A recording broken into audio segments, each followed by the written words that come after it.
इसका क्रेडिट तो सजाद साहब के बड़े भाई को जाता है। इंशाल्लाह जीतेंगे हम ज़रूर और भारी अक्सरियत से जीतेंगे।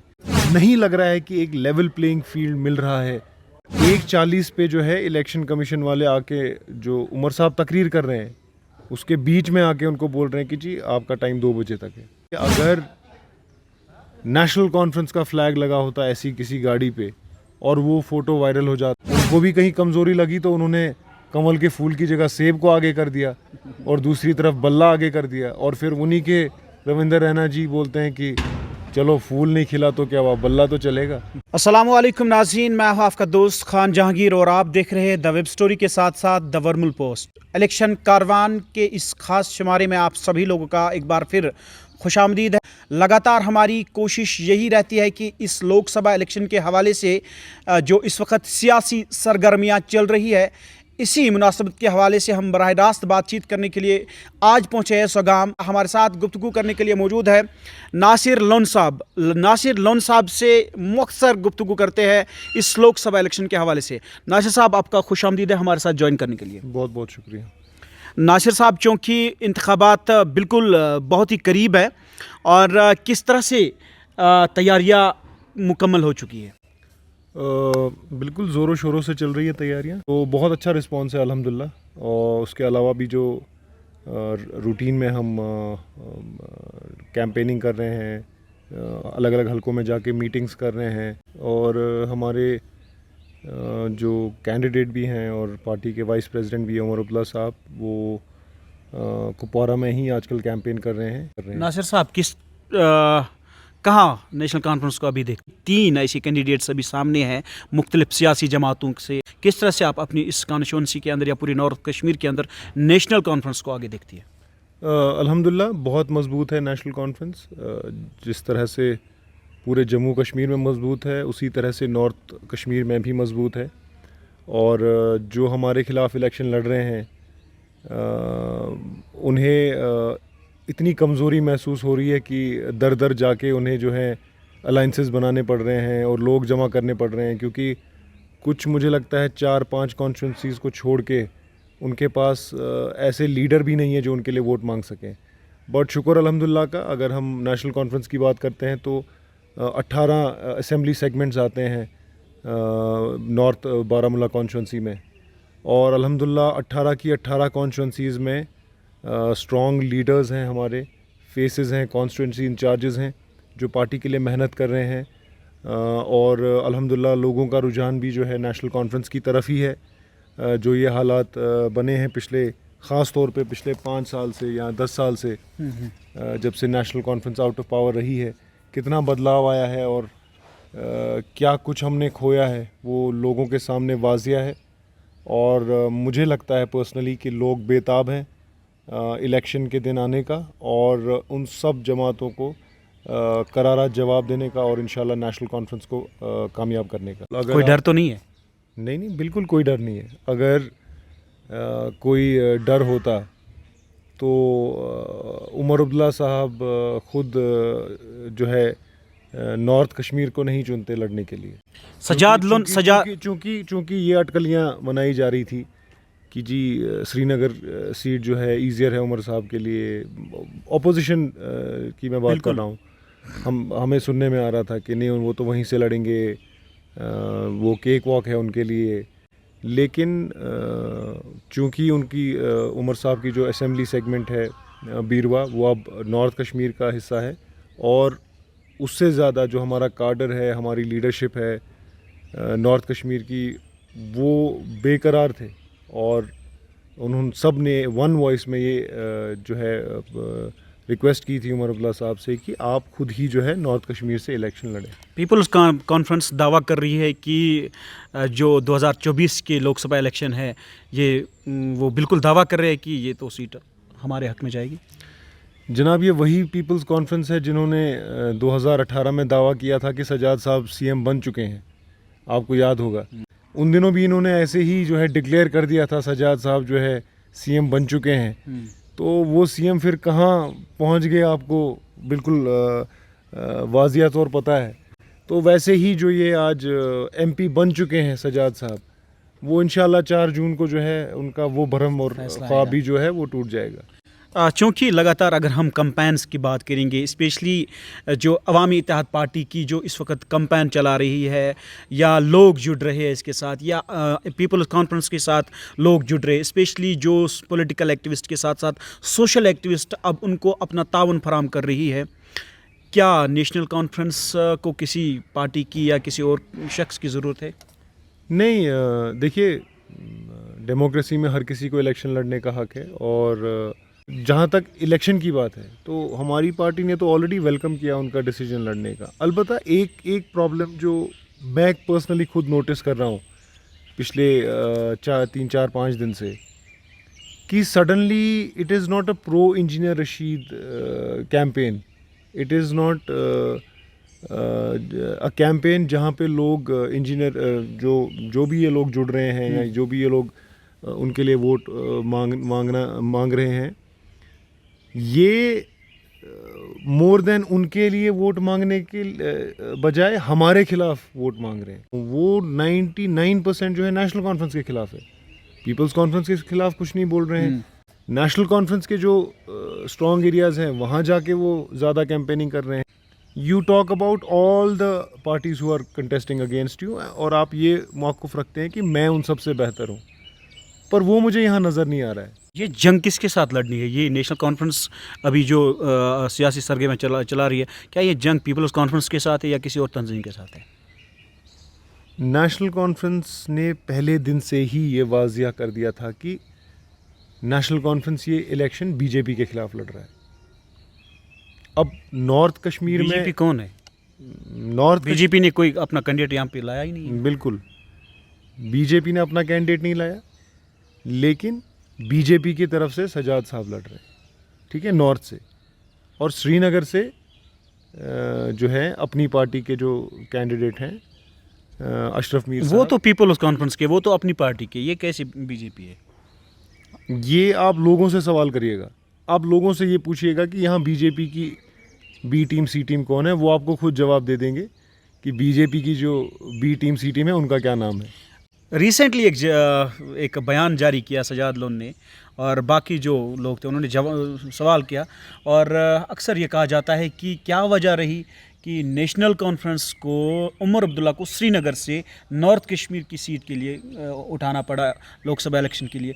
क्या नेशनल कॉन्फ्रेंस के यहाँ पे कोई ऐसा कैंडिडेट नहीं था जो इलेक्शन लड़ने के लिए सामने आता? क्या वजह रही उमर अब्दुल्ला को आपने श्रीनगर से लाया? और रिसेंटली एक बयान जारी किया सजाद लोन ने जिसमें उन्होंने बाज़ाब्ता तौर पर कहा अब ये टूरिस्ट है मेरे सामने। देखिए, दो चीज़ें हैं। पहली बात तो ये, सजाद साहब की पार्टी में ज़्यादा ऑप्शंस हैं नहीं, ठीक है, गिनती के तो 4 लीडर हैं उनकी पार्टी में, और बड़े लीडर तो वही हैं उन सब में से। हालांकि आई एम स्टिल कंफ्यूज्ड कि वो ज़्यादा बड़े लीडर हैं कि इमरान अंसारी साहब। I think that is also debatable, but तो वहाँ कन्फ्यूजन था नहीं, उन्होंने झट से अपना नाम दे दिया, ठीक है। एक तो ये पहलू है। दूसरा पहलू ये है कि पीसी और कहाँ से इलेक्शन लड़ सकती थी? सजाद लोन साहब श्रीनगर से लड़ सकते हैं इलेक्शन, है उनकी प्रेजेंस उतनी? सजाद लोन साहब साउथ से लड़ सकते हैं इलेक्शन? लगता है आपको? नहीं लड़ सकते। नाउ हमारी प्रॉब्लम कहाँ है? हमारी प्रॉब्लम ये है कि अल्हम्दुलिल्लाह, जैसे मैंने आपको अभी भी कहा कि 18 असेंबली सेगमेंट्स में हमारे पास 18 ऐसे लीडर हैं जिनमें से कोई भी पार्लियामेंट का फिर मजबूरी क्या पड़ी? उमर अब्दुल्ला को ही क्यों यहाँ पे लाना पड़ा? मैं वजाहतन आपको एक्सप्लेन कर रहा हूँ।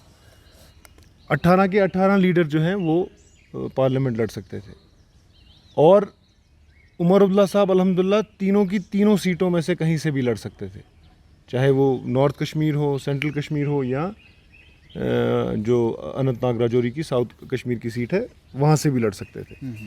अब जब विद इन पार्टी डिस्कशंस हुए, नॉर्थ वाले भी एक आवाज़ में कह रहे थे कि उमर साहब यहाँ से लड़े, सेंटर वाले भी एक आवाज़ में कह रहे थे कि उमर साहब यहाँ से लड़े, और साउथ वाले भी एक आवाज़ में कह रहे थे कि वो साउथ से लड़े।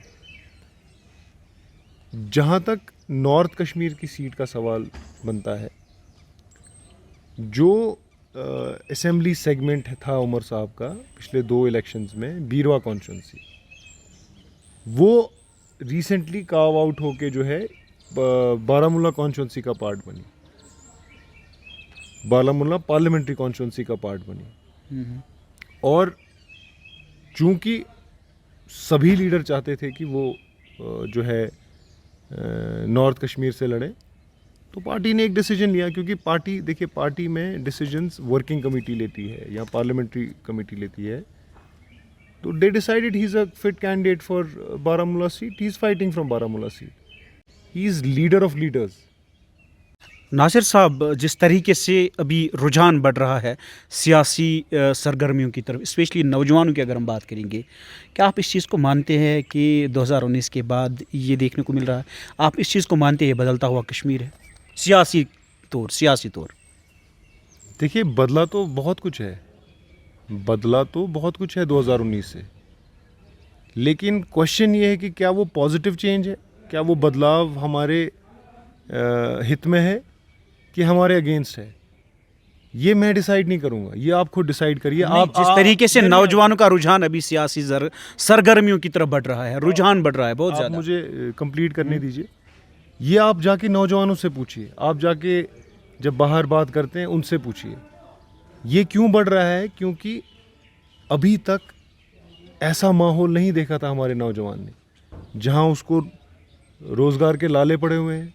आप गवर्नमेंट जॉब्स छोड़िए जनाब, मेरे ये क्रेडिट आप किसको देना चाहते हैं? आप सुनिए, ये गवर्नमेंट जॉब्स छोड़िए आप जनाब, आप यकीन नहीं करेंगे, मेरे पास इतने नौजवान आते हैं कि आप मुझे प्राइवेट जॉब के लिए कहीं सिफारिश कर दीजिए। तो वेरिफिकेशंस कितने मुश्किल कर दिए हैं। मेरा एक नेबर है, वो बेचारा वो ओमान में काम करके आया वापस, ओमान में रह के 2 साल आया वापस काम करने के लिए, पासपोर्ट रिन्यू करना था उसको, तो वो आया था पासपोर्ट रिन्यूअल के लिए और घर आया था छुट्टी पे। उसको आप यकीन नहीं करेंगे कि अब दोबारा नहीं मिल रहा है पासपोर्ट। रीज़न क्या है कि उसके पैदा होने से पहले उसका मामू मिलिटेंट था।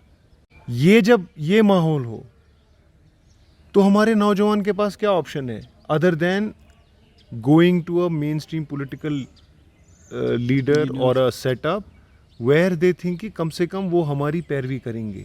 ये जो माहौल है पिछले 5 साल से जो हम देख रहे हैं, इसका क्रेडिट तो सजाद साहब के बड़े भाई को जाता है, और किसको जाए। नासिर साहब, आपको लग रहा है कि ये जो नेशनल कॉन्फ्रेंस के साथ लेवल प्लेइंग खेला जा रहा है, आप इस चीज़ को कहाँ देखते हैं, क्या वजह है? देखिए, लेवल प्लेइंग फील्ड, कहीं ना कहीं डाउट्स हमारे दिमाग में आते हैं। मतलब मैं आज ही मसल से कैंपेन करके आया हूँ, वहाँ पे क्या माहौल बनाया गया है, किस तरह से दबाया जाए लोगों को, मतलब I can't even explain it. और मतलब मैं आपको एक और रीसेंट एग्जांपल देता हूँ। यहाँ विलगाम में आशिक विलगामी साहब हैं, उनके फर्जन जो है एक टेम्पो में पाइपें ले जा रहे थे जिस पे पीसी का फ्लैग लगा हुआ था। आप ज़रा मुझे बताइए, अगर नेशनल कॉन्फ्रेंस का फ्लैग लगा होता ऐसी किसी गाड़ी पे और वो फ़ोटो वायरल हो जाता और हमारे किसी लीडर का रिलेटिव उस गाड़ी में पाया जाता, तो क्या रिएक्शन होता उसका, क्या माहौल बनाया होता। उस पर कोई बात ही नहीं कर रहा है, उस पर कोई एक्शन ही नहीं लिया जा रहा है।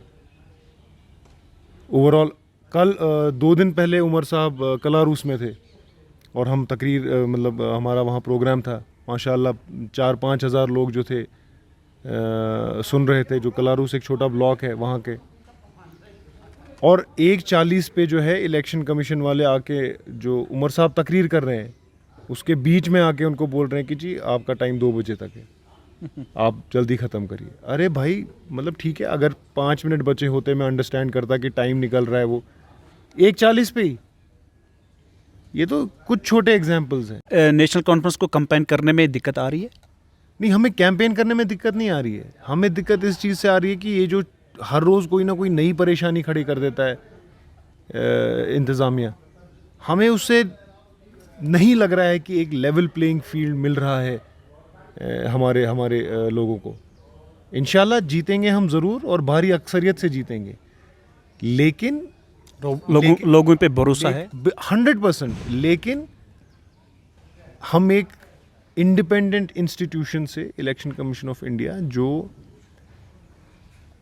हमारी कंट्री में, पूरी कंट्री में इलेक्शंस करवा रहे हैं, हम ये एक्सपेक्ट कर रहे हैं कि वो लेवल प्लेइंग फील्ड दे सारी पार्टीज़ को, सारी पॉलिटिकल पार्टीज़ को। हम तो चाहते थे बीजेपी भी लड़े यहाँ अपने नाम से इलेक्शन, क्योंकि वो इतना डिंडोरा पीट रहे थे कि हमने जी यहाँ तूफान 4 लाख तूफान मेंबरशिप ली है। बदलाव लाया है। 4 लाख का, वो तो 6 लाख बोल रहे हैं। लेकिन उनको भी कहीं कमज़ोरी लगी तो उन्होंने कमल के फूल की जगह सेब को आगे कर दिया और दूसरी तरफ बल्ला आगे कर दिया। और फिर उन्हीं के रविंद्र रैना जी बोलते हैं कि चलो फूल नहीं खिला तो क्या हुआ, बल्ला तो चलेगा, सेब तो चलेगा। तो बिल्कुल हमें मतलब हमें कोई शौक़ नहीं है कि हम ये बोलें कि क्या नाम है इसका, इलेक्शन कमीशन जो है हमारे साथ फेयर नहीं खेल रहा है। 2 दिन पहले आपने देखा कि एक ऑर्डर आ जाता है कि जी सोपोर और रफियाबाद के जो प्रोग्राम्स हैं वो आप रिस्केड्यूल करिए। In the middle of a political campaign आप अपने जो हमारे कंटेस्टिंग कैंडिडेट हैं, आप उसको कह रहे हैं कि आप अपने प्रोग्राम्स जो हैं वो रिस्केड्यूल करिए। फिर जब हमने उसकी शिकायत की तो उसके बाद जो है वो फ़ौरन बाद जो है वो ऑर्डर जो है रिवोक किया गया। तो इन सब चीज़ों से जो है थोड़ा डाउट आता है दिमाग में। But I hope they are taking note of things और आगे जाके ऐसी दिक्कतें ना हो।